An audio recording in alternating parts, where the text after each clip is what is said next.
Hi, Martin.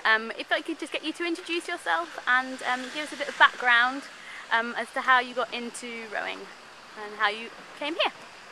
Well, I'm now head coach of Cambridge University Women, but I started my rowing actually in Cambridge with one of the town clubs. Rose to elite level quite quickly, moved to running, injured my knee, went back to rowing, did a lot of sculling, then took up coaching, particularly at juniors, particularly junior girls. Took some from beginners to world champions. Cambridge Women are working much more closely with the lightweight men's club. What do you think are the advantages that this brings? Well, it brings continuity. We've got John Thicknes, who's now helping out with the women, but also the head coach for the lightweights. So we're going to be doing training camps together. We're going to go and be doing some of our seat racing and trials together. And do you have enough women in the squad at the moment? Could always do with more women, but obviously equipment is an issue. We haven't got quite enough equipment for more women. At some point we'll need to make some cuts, so we end up with the women, particularly for the boat race crew, and we need to stream off the lightweights too so they can prepare for their race.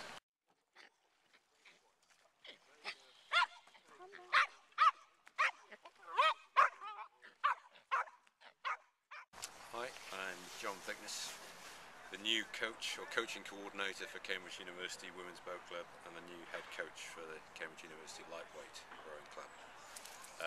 My last job was in Durham University and I was there for 3 years, and this is a nice move for me because the weather's a lot better down here. Have all your rowers rowed before they came to Cambridge? Men and women? No, quite a few of them haven't, okay. And quite a few of them have learnt with their college. This is where we have to work a little bit closer with the college programmes to make sure that we know who the girls are that are coming through and we bring them into our squad at the right time. But there's a very strong novice development programme here in Cambridge, so we're trying to take advantage of that as much as possible. Okay. And that links the colleges to the University Boat Club, does it? Yes, I mean it's a question of just establishing links and making sure we know where the girls are that are doing well, who we should be talking to. Okay. Is there any difference in the way that the collegiate system in Cambridge works for the women and lightweights as opposed to men? And is it very different to Durham, where they've also have a collegiate system? Yes, I think it's a bit more of a stretch for the open weights to get people to the standard they're trying to row at, straight out of the college system. So they're really looking for the exceptional one or two, whereas we're probably looking for 4 or 5 athletes every year who've shown a lot of potential with college. In terms of the differences with Durham, I think the colleges in Durham are smaller. They tend to be just student run, whereas in Cambridge we've got bigger colleges, bigger boat clubs, more funding, and in-house boatmen.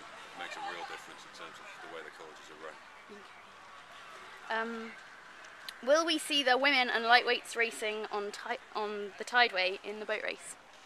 It's an interesting question. I think a lot of people would like to see it happen, but I think it's very important that whatever we get a decent amount of notice so we can structure our programme.